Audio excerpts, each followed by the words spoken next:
thank you all very much for having us here, and thank you, Vic No-Till, for the opportunity, and of course Grant Sims for that wonderful pit excavation there. And hopefully you've seen some of the pit smithing detail that's been kicking around social media on the back of that event, and a bit of banter to boot. So really that's what I want to try and capture today, is how we've taken sort of that context that we had out in the field. Where do we go with that? And that was just one soil type, obviously, that Grant's been managing.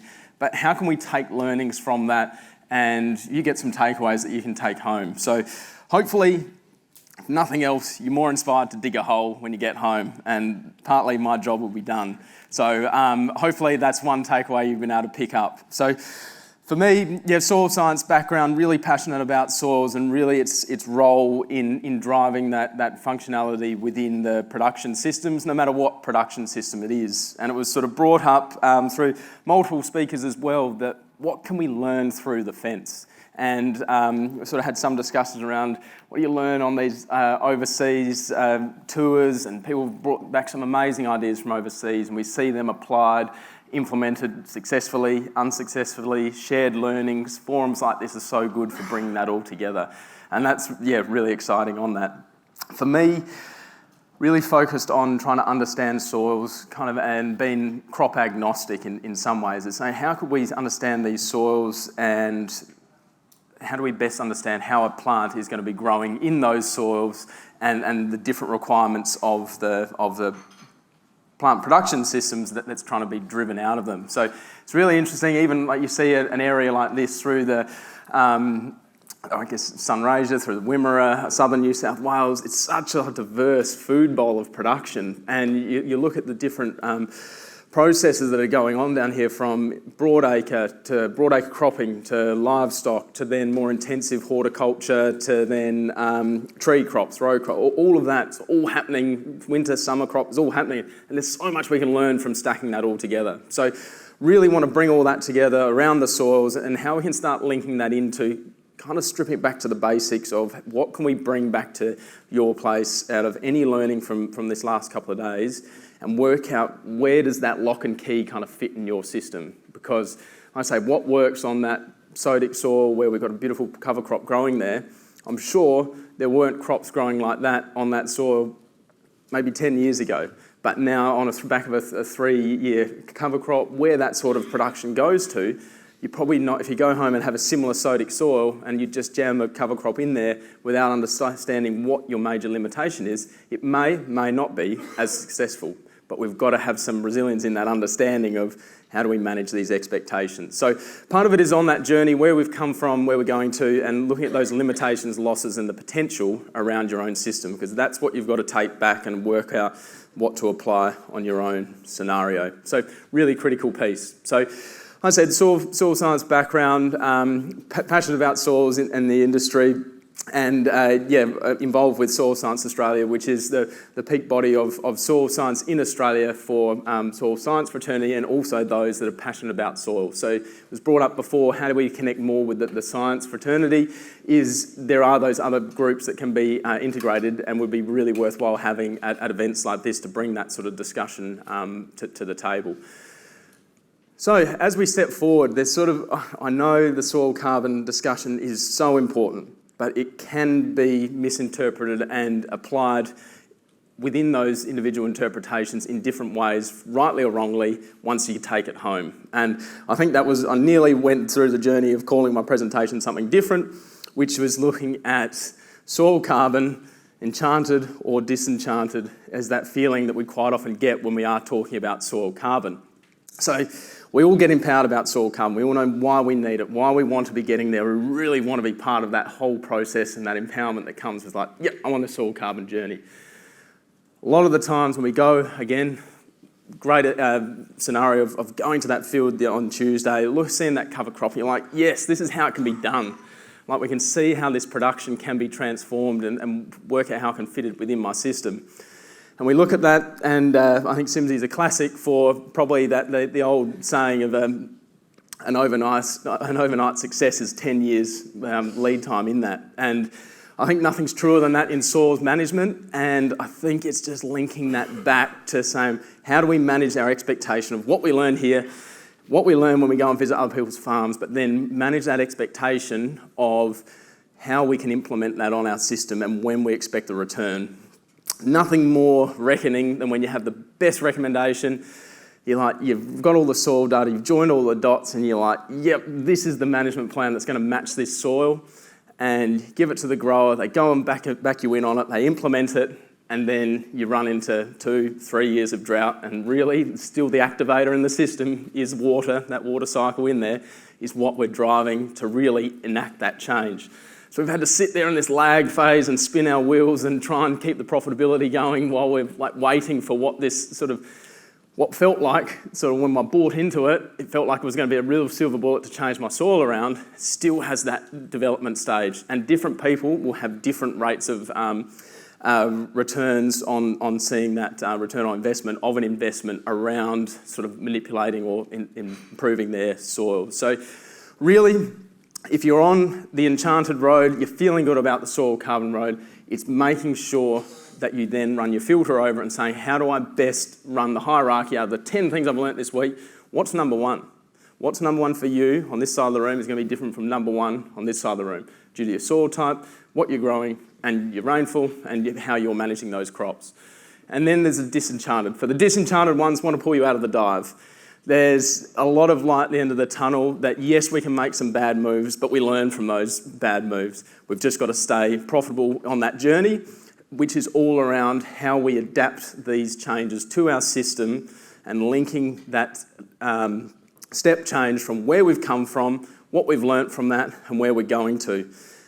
A whole lot of what has been discussed is not new, as was brought up by Graham, or some of those new nutrition side of things is old science, and now it's got easier to apply some of these changes, and these management implementations are all now available. It's just getting it in the right order of how we can go about it. So think about that. So at the end of the day, we're trying to get to the root of soil and crop management. That's the way we're working. We're coming from the soil up. A lot of agronomy is working from the top down. See how many paddocks you can cover off on a day with the window down, looking out the window, and cover and tick the box on. It's still a key component of it, of that crop management and the crop husbandry above ground. But what we're often missing is that limitation of saying, how could this have actually been better? Most of the time when we've done soil pits and done a number of soil pits over the last few years, generally I get sent to the area of sort out this worst area I've got. It's really a bugbear of mine. Let's pull that out of a dive. And it's that's going to be one of the hardest challenges. It's a long road, it's poor drainage, there's so many things compounding on it. But that's where you send me? I'm like, no, I want to help you make more money, and quite often that is driven by the soil types that are actually performing quite well for you. They're giving you a huge amount, but you don't actually know it. And they've got more horsepower sitting underneath them that we need to work out how we can untap that. So that's what I want to try and touch on. How can we work out which soils can give us more? And then let's make some money to then look at pulling out some of those more problematic soils, which we might have then the buffer in the system to be able to leave them out, give them a rest, give them a chance to go back into their rotation. So part of this is saying, where does it fit in? So for me, soil carbon is a destination. We want to see a positive trend on that soil carbon. That's what we're all motivated by, building soil carbon. Whether it's to trade, whether it's to just see the benefit in your soils, soil carbon is that destination. How we get there, what is that journey, is linking it to soil function. And this is the big thing when you go, and especially into more intensive production systems, is we'll see that soil function component get confused for soil carbon and thinking that as soon as I've excited my soil, I've got more soil carbon. But we actually go through this resetting phase of building soil carbon, where to build soil carbon, as touched on earlier, is we've got to cycle the carbon. So quite often when we do a big change, and you'll see it in, say, vineyards, and they'll go and put 50 cubes of compost out and put it down the slot, another 10 cubes of compost over the top, and say the soil's alive, it's just powering up, storing so much carbon, it's amazing. They've completely transformed their soil functionality, but you go and test that soil, by the time everything gets sieved out that needs to be sieved out, there's negligible change in the actual total carbon that's actually truly embedded within that soil. It's there within the soil, but it's not at one with the soil yet. So it's just going through that journey that takes time for the soil carbon, soil organic matter and soil carbon to be essentially fully integrated within that soil. But we'll get to that as we go through. So soil carbon is the destination, soil function is the journey. Think about that and how we can apply that. So one of these things is going back through the maths. I really want you to be able to look at your own soil test and start pointing yourself in the right direction of just saying where you are. So know your numbers. So we talk about minimum, like soil cores 0 to 30 centimetres is the minimum requirement for the soil carbon methodology. What does that mean and how can that vary? And the critical thing of how much it does vary is what Terry was touching on before yesterday on how we've got to understand this. So this is one field, this is in the mid-north of South Australia, and this is how much difference we've got. This is carbonate coming in here. And so half of this, well, this down to 30 centimetres, relatively even. This one down to 30 centimetres is half and half. It's like a top deck chocolate. So we've got variability. So what does it mean when you go to your own numbers and making sure we're looking at our own numbers in the right context? So a lot of discussion has been talked around on sort of the tonnes of carbon per hectare. A lot of people still don't know how many actual tonnes they've got currently, let alone how much they're going to try and build. So it's good to put it back into context. So how can we do it? Just look at your own soil tests. Yes, I agree with Terry, the soil carbon methodology is an extensive piece of work. Brilliant, but extensive, but we can do it a lot simpler just to get you in the ballpark. So a back of the envelope example of how you can get your soil organic carbon to tonnes of carbon per hectare is you look at your soil organic carbon test. Make sure it's soil organic carbon, or if it is soil organic matter, you've just got to divide it by 1.72 to get it back to organic carbon. Because it's just soil organic matter's got the other nutrients essentially with it, and we want just the raw carbon component. So we've got 1% soil carbon, just for simplicity's sake. We've got a bulk density, which is how heavy that soil is per centimetre cubed, or how much does a tonne of soil, 1,000 litres, so an IBC of soil, how much does that weigh? So look at that, a generic number is 1.3, so 1.3 tonnes per cubic metre. Those heavier clays, harder setting clays, might be 1.4, 1.6, some of the sands might be a bit lighter. Then we go depth of sample. So in this instance, for the carbon side of things, looking at 30 centimetres, but remember you're probably just done a 0 to 10 test. And yeah, so just change that to 10 centimetres. Just multiply them straight out. Conveniently, the zeros and everything cancel out all right, and works out to be, running that straight through, comes out to be a pretty simple conversion to tonnes of carbon per hectare. So if you've got 1% carbon, 1.3 bulk density down to 30 centimetres, you've got 39 tonnes of carbon per hectare. That's that raw carbon. To get it to CO2 equivalents, we times that by 3.67. Again, first time farmers get a multiplying win. So yeah, we've got that 40 tonnes. So what's that? What does that even look like? So it's semi-trailer, dog and trailer of carbon essentially being trucked in, and that's what's sitting there. So when we start talking what can we build, and we're looking at our biomass above ground is relative somewhat to what's building below ground at a certain ratio, whatever, depending on the plant species, what that ratio is and the stabilisation of that, then we can start getting a bit of a sense check on what sort of our soil carbon build rate might be. So, and this is where we've got to be sort of understanding our journey, how we've got here to where we are now, even from going from that no-till journey to where we're going to beyond.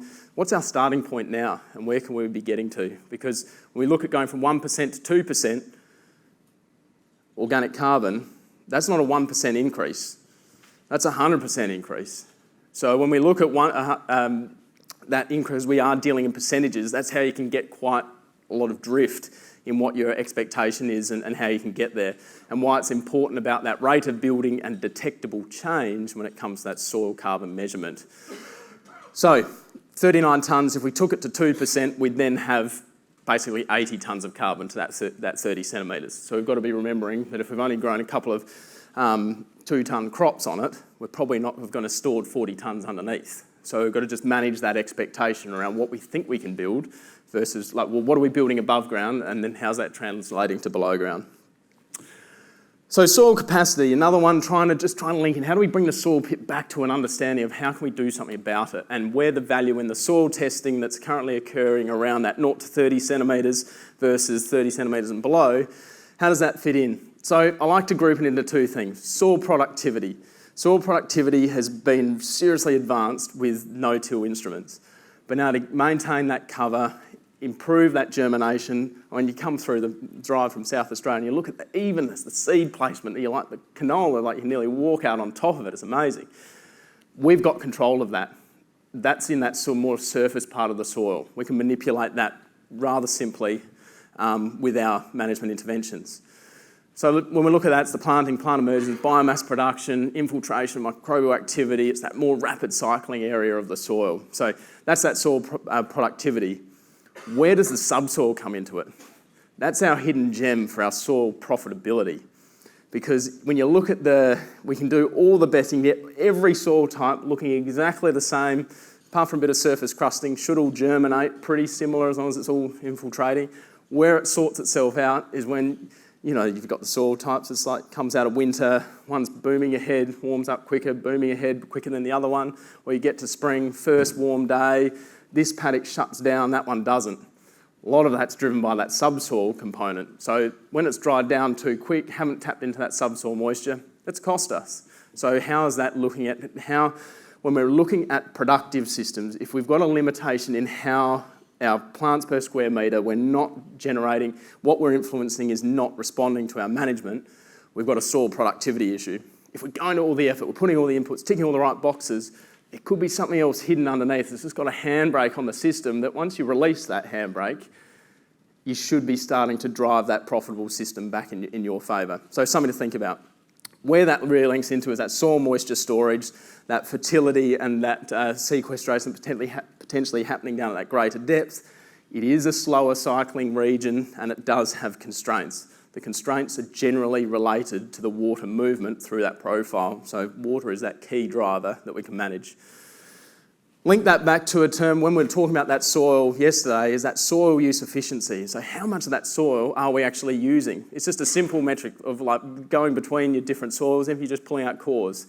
And you'll see that different rooting depth of the same plants. This one's going down to 60 centimetres, this one's down to 80 centimetres, this one's down to 1.2. And we contributed to a paper back in 2015, which was monitoring soil degradation or triage for soil security. And it's a really interesting paper, just reviewing where we've come to in the agricultural industry in Australia and where we can sort of go that next step. So that's a fun one around just how can we start understanding soils and where they're going to. Again, yes, there's different potentials when we say how much carbon can we be building and storing. We've got a capacity within our soil type is linked to that potential, which is that clay content. How much can we hide that clay in there? The bulk density, can roots actually get through to start building? And have we got that porosity, that airspace, and how deep that soil is and that mineralogy? Then the attainable organic carbon. So that's then driven by, so how can we protect it? How can we guard it? How can we actually build it? Is around that rainfall, the temperature, so temperature is driving that cycling.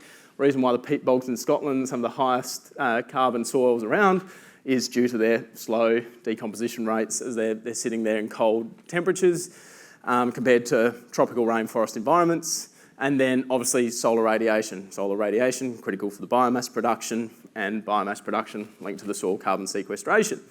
Then we can put our management overlay on it, and that's our actual organic carbon. So that's very much influenced by the year-to-year management that's there. So I guess when we start asking what can we sequester, we've got to look again within our own system.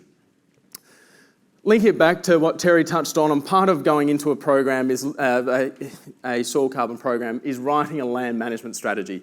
So that's something you're going to do that's new or additional to your system. What haven't you been doing before that you're now doing? So that gets reviewed every 5 years as part of that process. But actually when you work through it, and been through this sort of journey officially and unofficially with family farms and corporates, just going through this journey of saying, right, as a team, what are we actually wanting to get to, and what are we all agreeing on that we should be changing as our first lever, and then to go on this journey of improving our soils and that soil carbon from there. Terry touched on it yesterday, but it can be going from the nutrient deficiencies, lime to remediate soils, gypsum for sodic or magnesic soils, the irrigation, pastures, cover crops, all that. So lots of options that we can adapt to our system. It's saying and the reason why we have to do something new is because really no-till overall is a relatively stable system.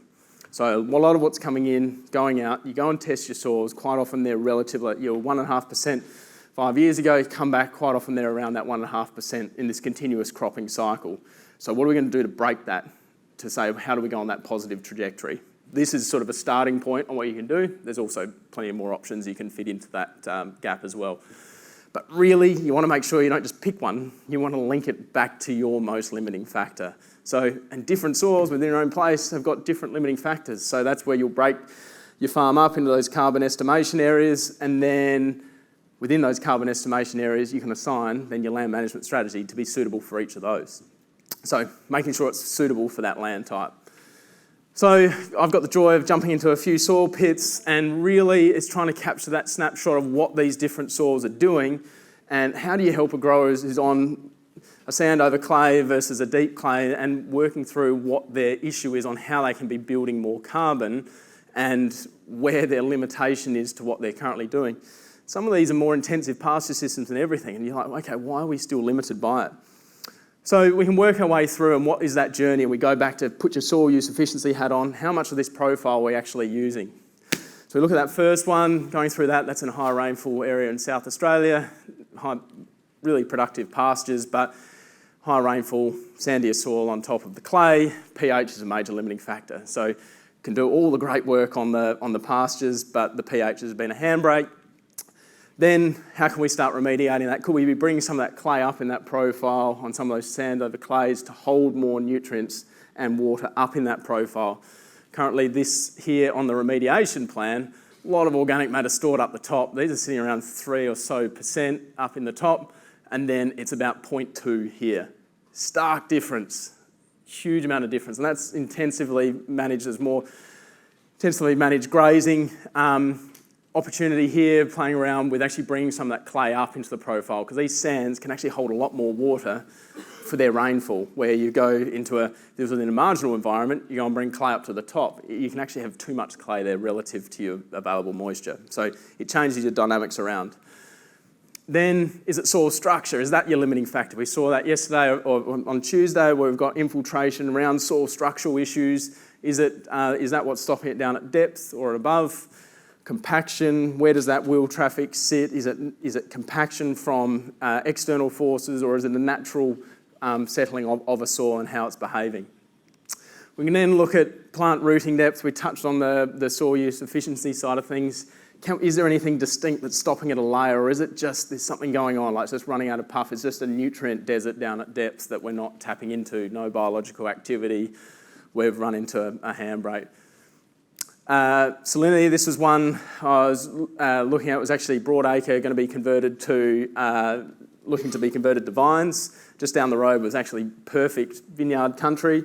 Across the road, not so much. So digging these soil pits, we're coming down through high boron, high salinity, high sodium, everything. But on the topsoil, the test was like, no, similar to just down the road. So this is where underneath was going to be a major driver. Suddenly to go and plant vines, you're looking at about a 50 grand a hectare commitment. So you've already bought the land, putting another 50 grand a hectare or so into it. You want to be serious that you want to be on that journey, because so they'd already signed up to purchase this. And so my report was around how to get them out of that contract that they'd signed up for. Then we look at drainage. Drainage is the big one. Water in, water out. How are we getting that through the profile? How's it going in there? How are we pulling it out? Whenever we want water to come out of a profile, we really want it through a plant. That's an ideal scenario. So how do we get there, and what's stopping that? Nutrient availability. We talked on the pH side of things. Nutrient availability, pH, the carbon sources in the soil, the microbial activity that's linked in with that. Nutrient availability, yes, is one metric. How we then release that is a completely other one. Then alkalinity and subsoil toxicity. We've got different issues. We can have shallower toxicities from even up in the riverina, from manganese, from acidity. The change of that pH can really throw things around. And then alkalinity at depth. And then the absolute classic is sodicity. Relatively simple to deal with in some ways, but can be a big beast that keeps fighting against you. So being aware of that scenario, manage the expectations relative to your soil types is critical, because I could go and put a cover crop on any of those soils, the exact same mix, and get a completely different result. So it's just being aware of that. Manage your expectation, know what you're dealing with, do we need to do something before we go on that journey, and that's where it's great to have the likes of Grant, Tom Rollo from SA, the ones who've been sort of 10 years ahead. You can learn so much from them around what did work. Chuck this on your sodic soil, chuck this on your acidic soil, you learn so much. So really, when we're dealing with soils and cropping, we're dealing with dynamic data layers. It's never the same. No two seasons are the same. We like to think they are, because we're like, oh, this is going to be like 2016 or 2017 on the back of the wet year when we suffered a little bit, or you try and join the dots on it because you get comfort in that. But really, we've just got to understand what are the trends, but each year is going to be different. So soils, go home, think about what is our distribution, then what is our utilisation. Water, what is our application? Is it rain-fed? Is it irrigated? How are we applying it? Why are we applying it in that sort of way? How can we apply it better without buying a farm elsewhere? And then the utilisation. We're applying it, but are we using it? Or is it all just getting held up in the clay? It's going beyond the root zone, not getting the efficiency out of it. And then the fertility. What are we applying? What is already there? And are we actually utilising it? Or again, like was really interesting on the soils, the plant linkages, things can be there, not coming in, or things can't be there, but they show up in the plant. So how's that fertility linked in with the biological activity, releasing what that plant is experiencing? So to move forward, we need to look back.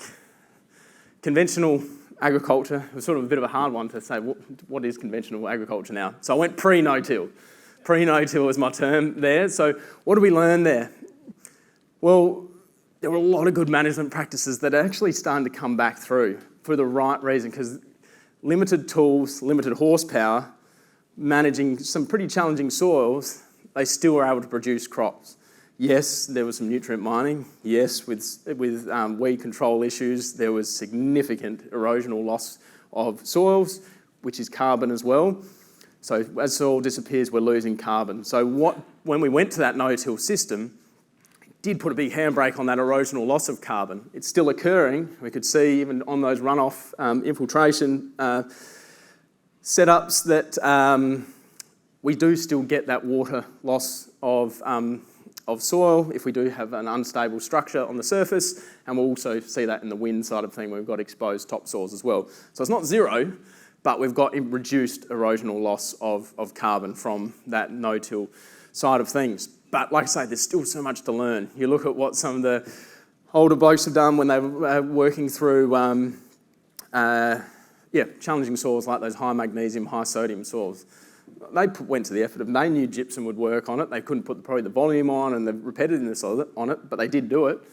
I know my own family was involved in scrub clearing down on marginal coastal soils, and they knew they couldn't grow anything unless they had what was called then the scrub mix, like the phosphate with copper, zinc, manganese, moly. Otherwise, nothing would grow. You put it out, and it just completely transforms the whole production on that landscape.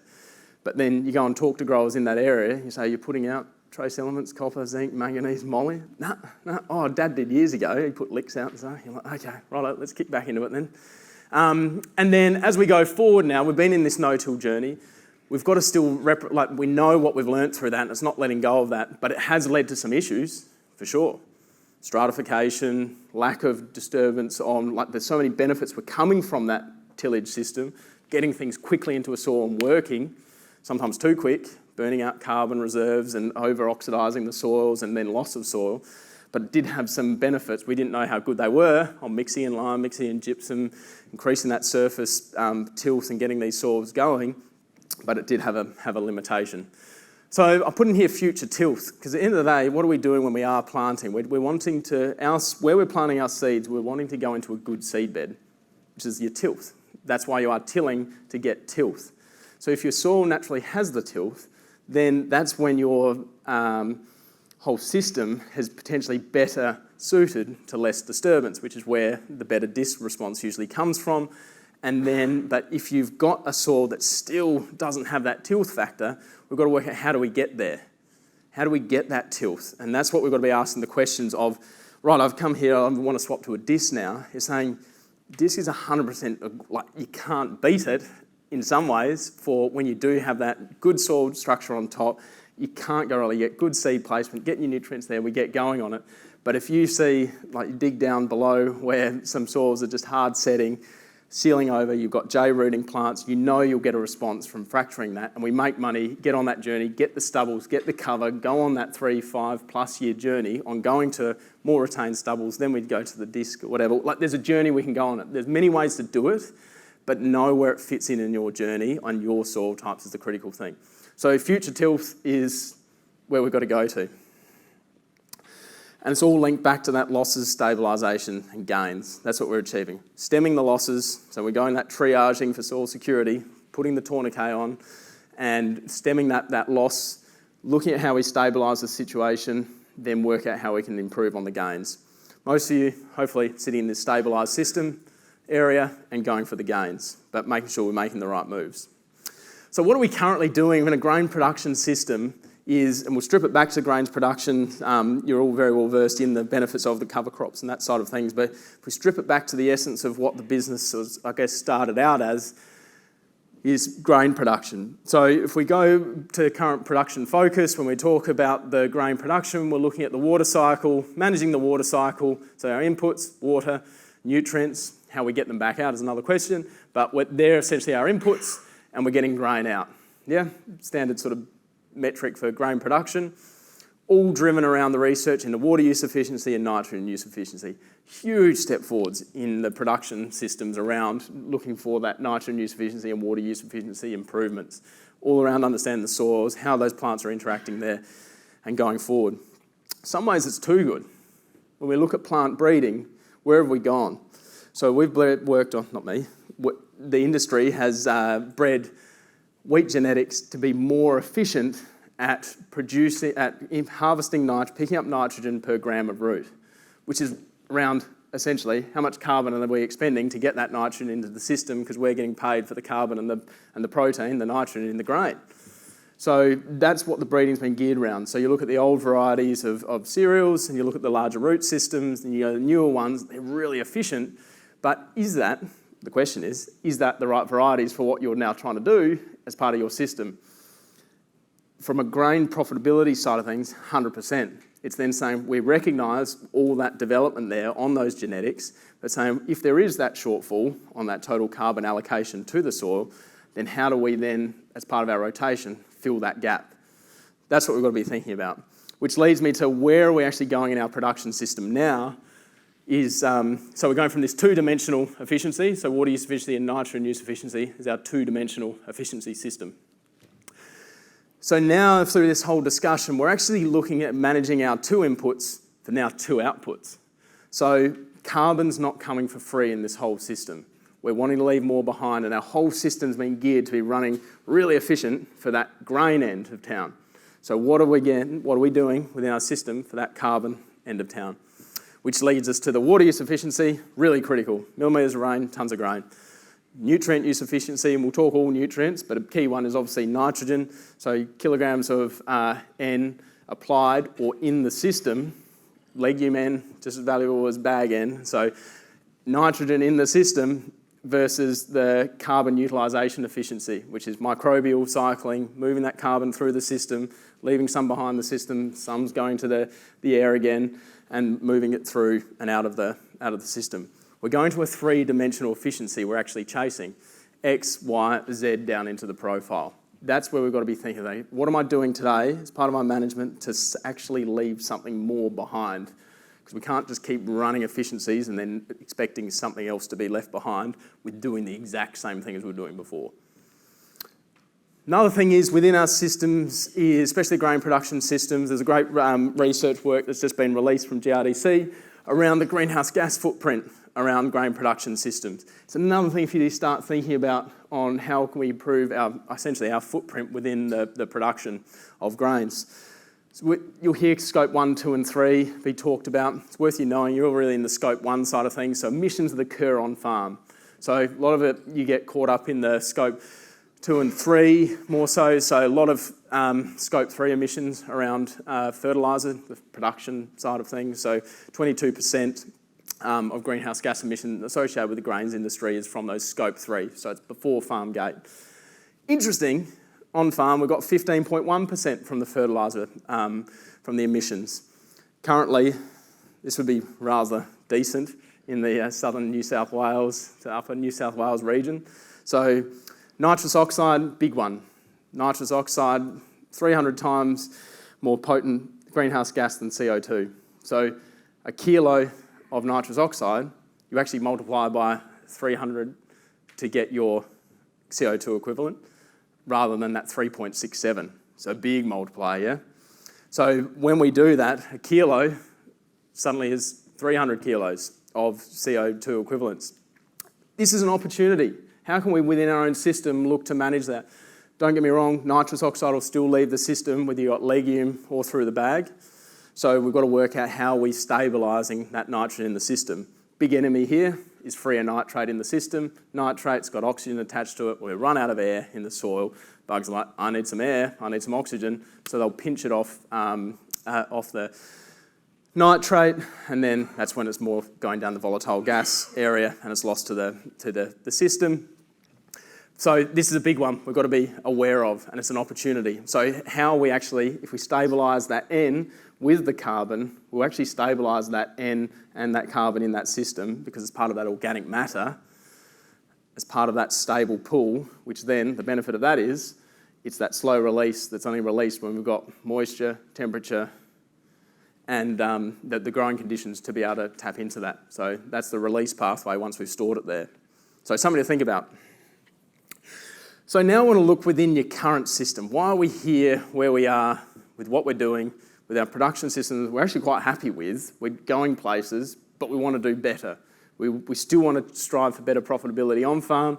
Also want to start doing more with the soil health and what we're doing, I guess using carbon as a metric for that benefit there. So we're looking within our own system, and I just probably want to touch on a couple of scenarios. We're working through different data sources that we can tap into, and I guess lift the hood on a couple of approaches. We're trying to read within the data that we're collecting on farm, because farmers are collecting a huge amount of data and most of it's underutilised, and the challenges of accessing it, yeah, there's complications in with it, but we work through it. So the big one still is when we're on the production side of things, we haven't actually nailed the production, let alone do anything better for the soil carbon contribution. We've still got a significant yield gap in relation to our attainable water use efficiency. So at the end of the day, you as farm businesses, I dare say, should still be striving for profitable systems on saying how we maximise the efficiency of our inputs. Water, the rainfall that you're capturing, we still want to get high functioning efficiency out of that. That's still got to be our goal there. We then want to do more with it. We've got two outputs, remember, we're wanting to manage now. So how do we do that? So we look at where we are. Obviously a big region here. There's a big Vic no-till catchment. Obviously the border doesn't count with Vic no-till, so that's a good thing. So we look at this whole region and we see this yield gap of 1 to sort of 3 tonnes of carbon. That's carbon. Of grain, sorry. So this is wheat. You can jump on the Yield Gap Australia. It's a website. You can change it around for different crops and have a bit of a play around, pick up your area. It's just a handy bit of a guide to say what sort of potential is that. And you're like, surely not. Can't have 2 tonnes just sort of sitting on the table there on average. But when you actually start digging into it, you've got to remember, when we look at region scale, it's not everywhere that's got a 2 tonne yield gap. It's again going back to these soil types that could be punching more above their weight. And we can start looking at some of these guiding indicators of how we can work out which soil types they are, which ones can give us a bit more back. So go back to Agronomy 101. So yield, protein, nitrogen response curve. More nitrogen that's applied or is available, more nitrogen that's available to the plants. We've got a set, like this is 70-year-old research, this is standard 101. So more nitrogen available, you'll get more nitrogen being applied or is available. As that curve goes up, we'll get a protein response and a yield response. So they're working together to a point. then we hit this sort of sweet spot, and then it's that law of diminishing returns. The more we're applying, the less we're actually getting back. So there's not an economic benefit. So for this sort of region, probably looking around that 11.5% protein in your wheat grain, you've nailed the sweet spot on that yield-protein relationship. Can we get there? And we've got to look at these different systems around what's going to work within your production system. So what we're starting to do is say, right, well, let's have a look at some of these fields that are pulling in this lower protein wheat. And what would it mean? Would it actually respond yield-wise as well? And this is where we're using the on-combine grain analyzers, the crop scan ones. You might have seen, some of you might have played around with them. A lot of people got them for grain blending originally, but over the last 5 or 6 years, we're really trying to deep dive into what that data is telling us. And what we're doing from the efficiency of the offtake of one output, got to remember, how is that actually driving our below ground pool as well? It's worth thinking of. So we look at that on that nitrogen response curve. We've got N deficiency essentially been identified in this lower protein lowest protein end of town. This might be considered high protein for the WA guys. And then for up this top end, if we're pulling in this high protein grain, then we're running that surplus nitrogen. So we've over-applied or had over-access of nitrogen to the crop when we're pulling in high protein grain. And these soils over here where we've pulled in this low protein grain would have had a yield response to more nitrogen being available to them. And it's usually from east coast to west coast, around 15 to 30% of a lot of the wheat fields that have been reviewed on that. So we're looking for this sweet spot in the middle, around that, what's that protein doing and how much of the field is performing there. All goes back to the basics. Michael brought it up earlier on that nitrogen removal. This is where we start. So what's coming out in a tonne of grain and how does it vary with the protein? So if we had a 10% protein area in the field, 4 tonnes, 10% protein, not uncommon at all, we're removing actually 70 kilos of N per hectare. That's what's been removed. We've still had to grow the crop, so you've kind of got double that, essentially, what it's taken. So that's what's been removed. We've then got 2 tonnes and 13%. I'm sure people have got similar sort of scenarios in their own fields. So, oh yeah, this is the higher yielding area. Yep, it's going all right. We'll send that load there. This is the lower yielding area. Yep, we'll send that there. Hold on to that. When we look at that, if we've gone and put out, just for simplicity's sake, 100 kilos of nitrogen on this one paddock, we've got, call it 70% partial nitrogen use efficiency here and only 45% efficiency here. So when we start looking at that, hey, well, where are these tonnes sitting on where the productivity gains be improved from? Well, we've got a cost here. Currently, urea prices as they are, if we've just over-allocated N here, we've got, 30 kilos or 25 kilos of nitrogen we've over-allocated to that zone.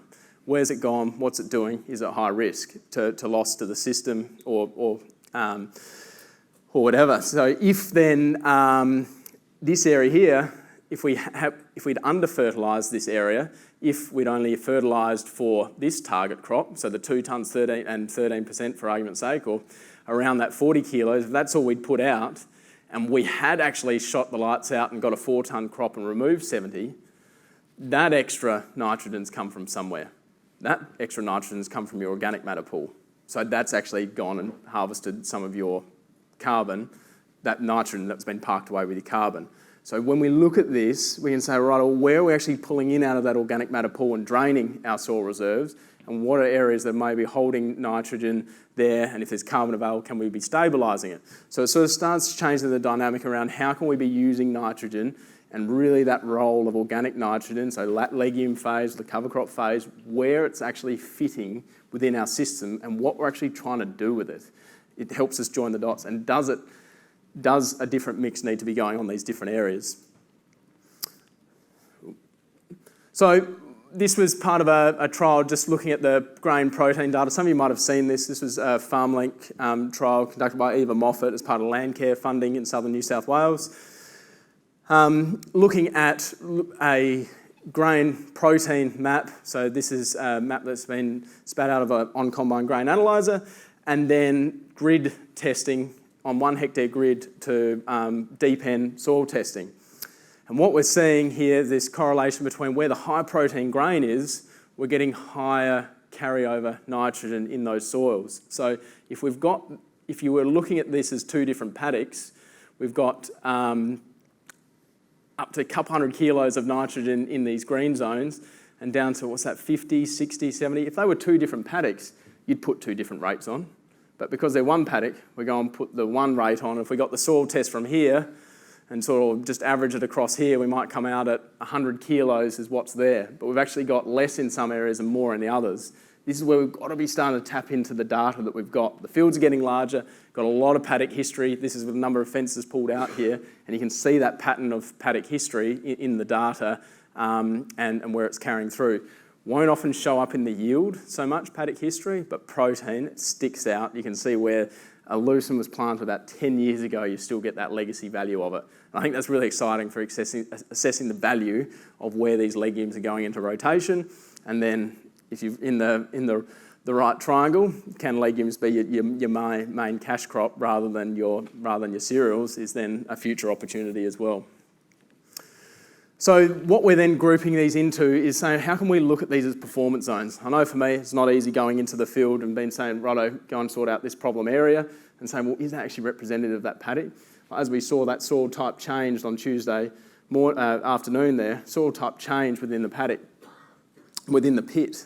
So was the major soil type of that field the grey soil, or was the major soil type the red soil?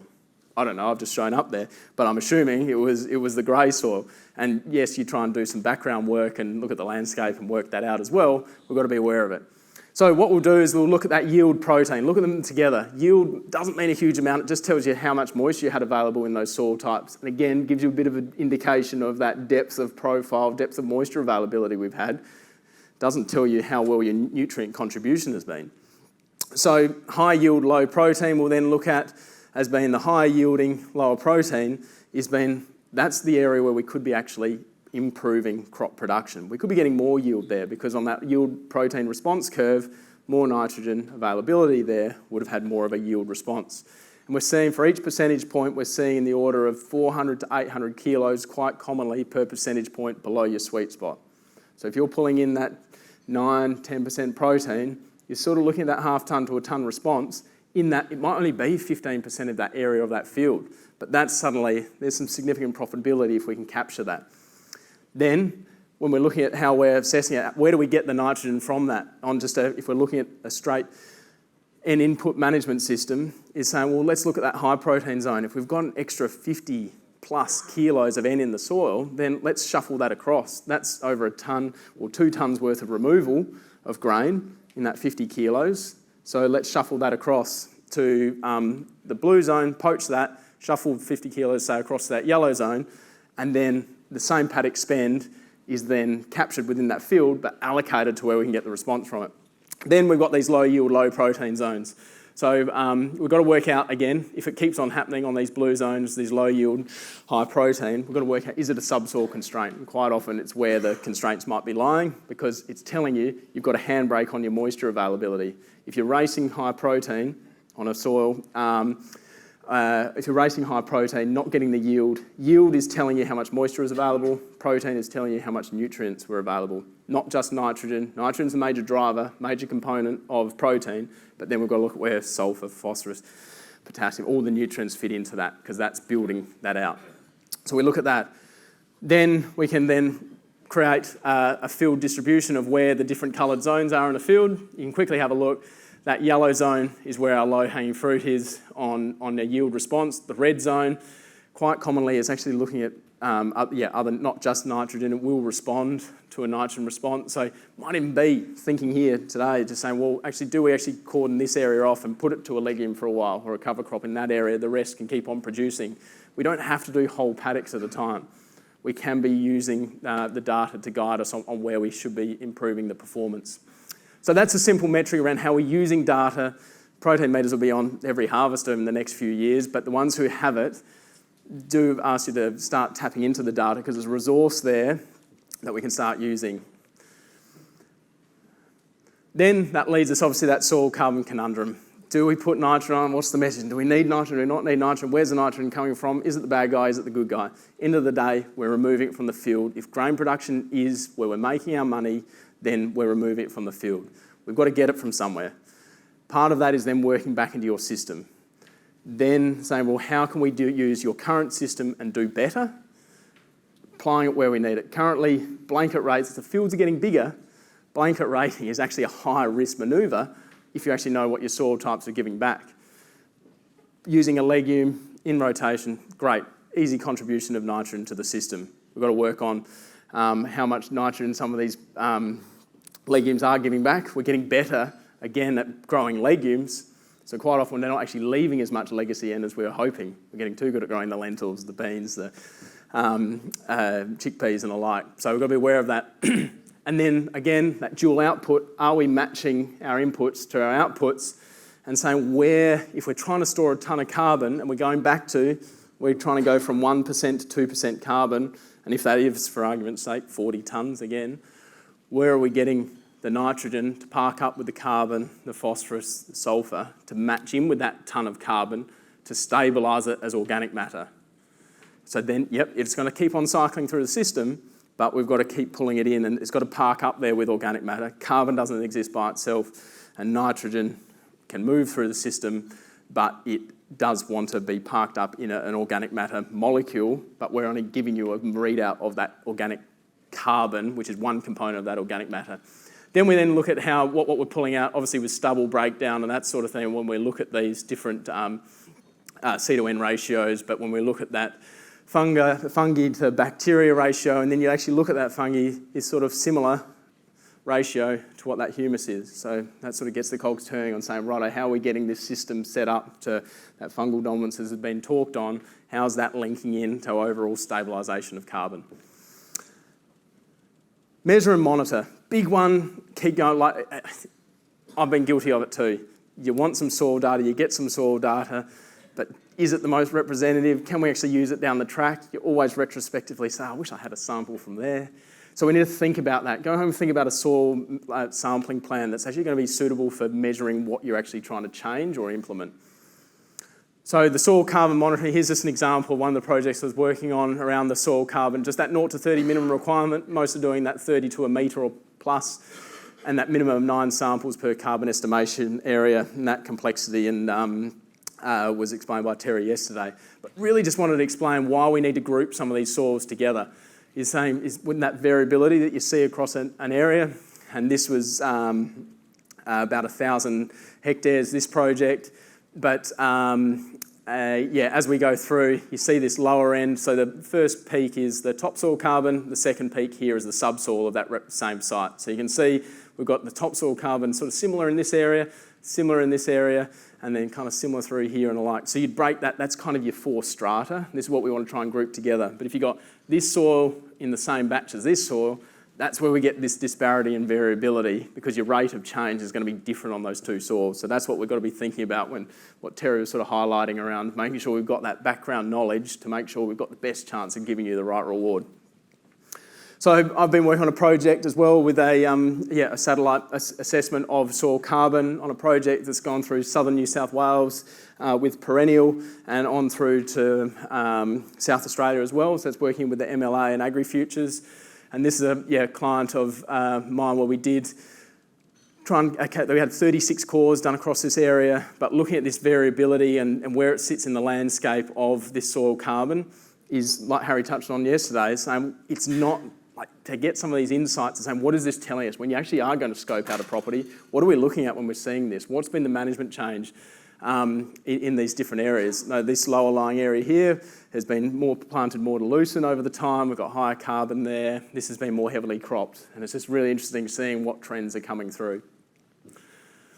So understanding your variability. You don't have to all go and do a soil carbon project tomorrow, but running a pilot type approach is actually a pretty neat way to do it. Work within those systems, maybe do some 0 to 30 centimetres, but if not, pick some sites where you're doing a 0 to 10, 10 to 30, 30 to 30 plus, and pick up those soil layers. So get them as reference sites, be able to go back to them, GPS them, and capture them, and identify those barriers and constraints. Then you're matching the right management change with the right soil, and that's the critical piece. So we've got to be starting thinking around what is your steady state? Well, what's your long-term water and nutrient content? I think it's a really important thing. So if we're constantly running more moisture in the soil, That's maybe what we're trying to achieve. Southern New South Wales might be saying, well, up here might be saying, I need to get some water off here. But what's our steady, like over 5 years, what's our moisture content sort of sitting at pretty commonly? It gets wet, dry, wet, dry, wet, dry.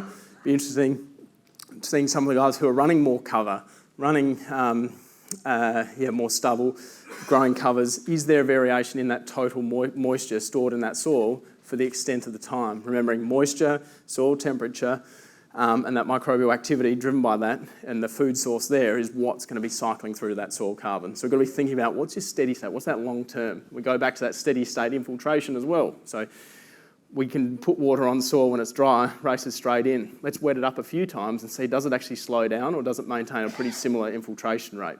That's where you go on the next stage. Part of that is linking that moisture to management. Hopefully a number of you have got soil moisture probes. A lot of people have soil moisture probes and don't use them, or have a look at them every now and then, don't know what they're looking at, and work from there. But I think this was a classic. They have a soil moisture probe in a soil like this. You'd see, track this moisture movement as we look at management changes here. We saw how much that surface ponding was occurring, saturated paddock. But under here, dry. Like this was pretty dry underneath here. So as we change this management now, going forward, improve that surface infiltration, how's that actually going to change the bucket underneath?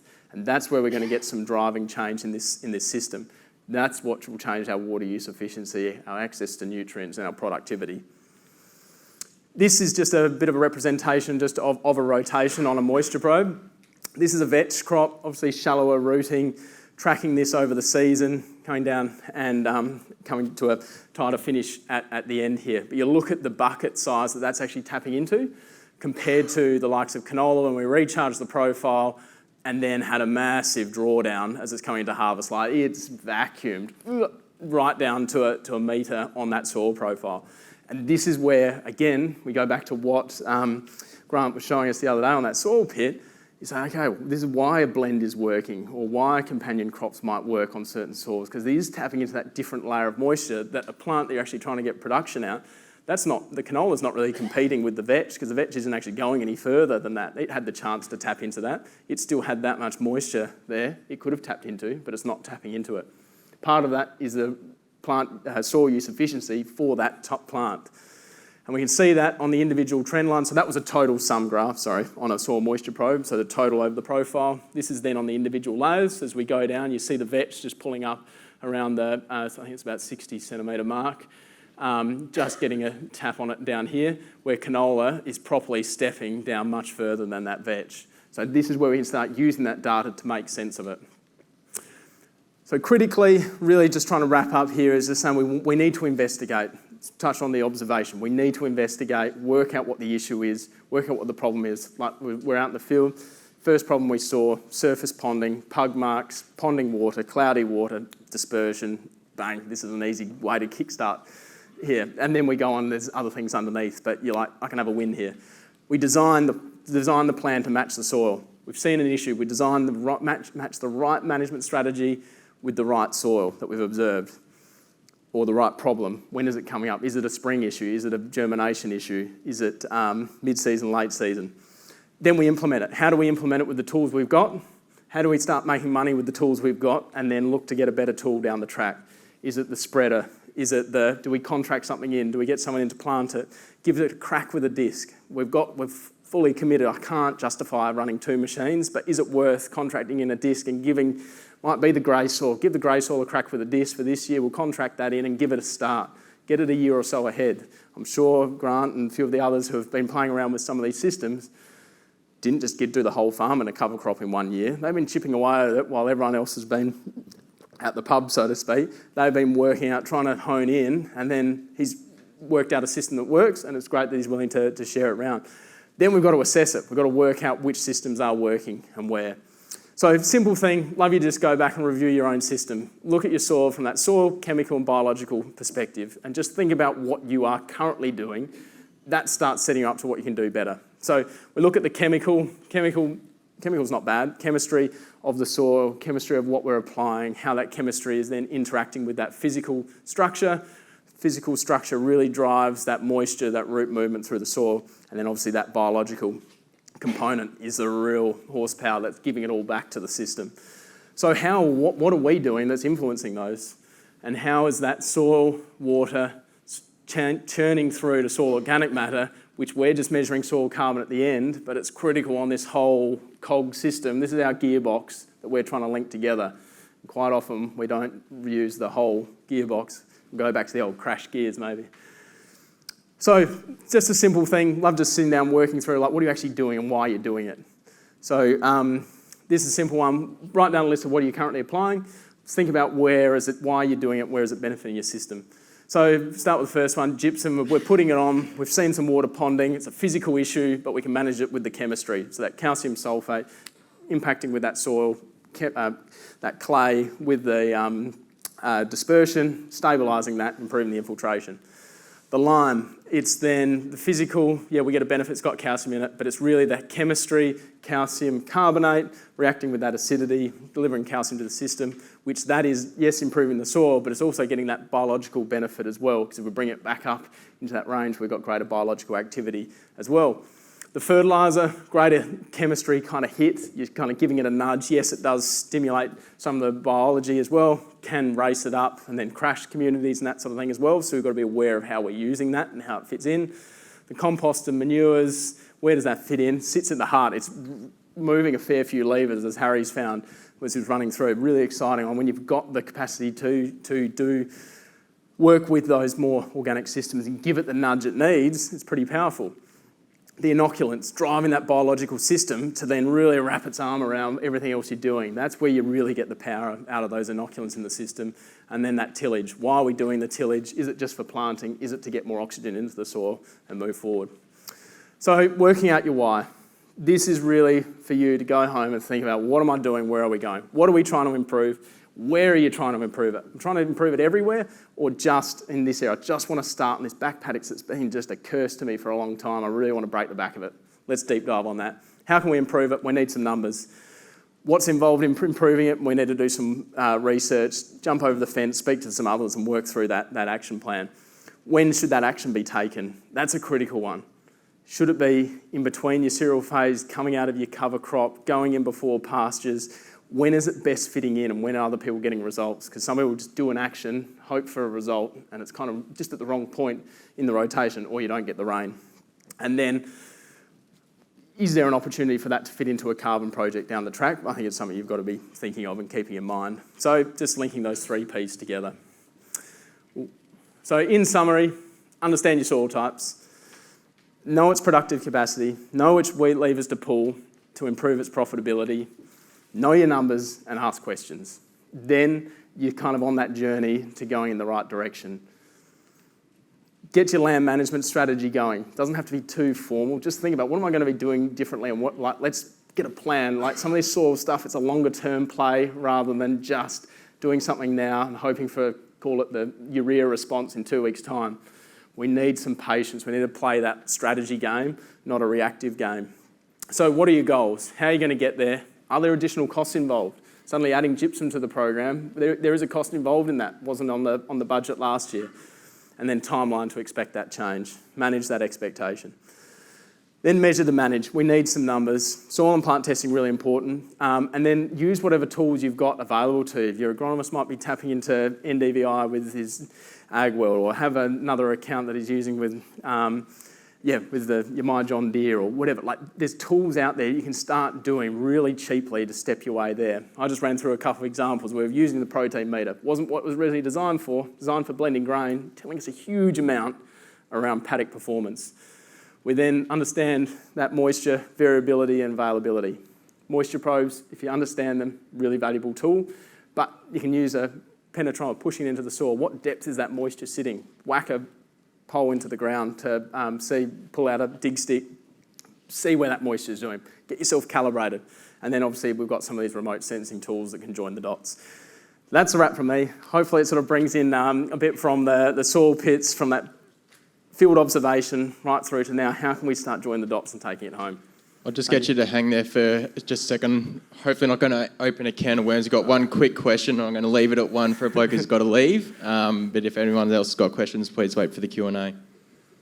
Just a quick one. Most of us are keeping our stubbles, and yet most of that carbon out of those stubbles, 80 to 90% of it's been lost to the atmosphere as carbon dioxide. Why haven't we explored Clive Kirkby's work further, or what's the limitations there, or is it possible to do it broad scale? Yeah, at the end of the day, the above ground, the cover is there to protect what's going on in the ground. So part of that, and I think it is the great question of start looking at who's been managing their nutrients differently on the broad acre scale and start assessing, is there a difference in that carbon accumulation rate and how we do park that up. The hardest thing is that volatility in seasons we get in dryland, that as we're building, it might go through 3 years build phase, go through a couple of years of drought, we're back again, and then we creep back up, and then it's carbon building is a sawtooth in the background that goes on a positive trend, and it takes time. So some of the research that is showing the in certain cropping sort of scenarios from some of the sort of, I guess, the more standard sort of research being done, might only be 100 kilos or less per hectare per year of carbon that's been stored. To try and actually get a detectable change on that, you've actually got to wait quite a long time just to get enough 100 kilos stacked up there to measure that difference. If not, it's a sampling error that you're measuring. But pretty exciting where some of these other numbers are coming from of more substantial changes in the broadacre production system is a big one. But at the end of the day, that's the base sort of chemistry, stoichiometry of organic matter. Like that's what you're building. It's like trying to say you're just trying to grow a sheep. So I'm trying to grow wolves, so you just grow wolves. Like, no, you've got to grow the whole sheep to get the wool. You know, and so it's all part of it. So 100% it stacks up. It's just how do we get it to stabilise within our system? So I don't know if I can really answer that. It's a tough one. I get where you're going with it though. Thanks, Ed.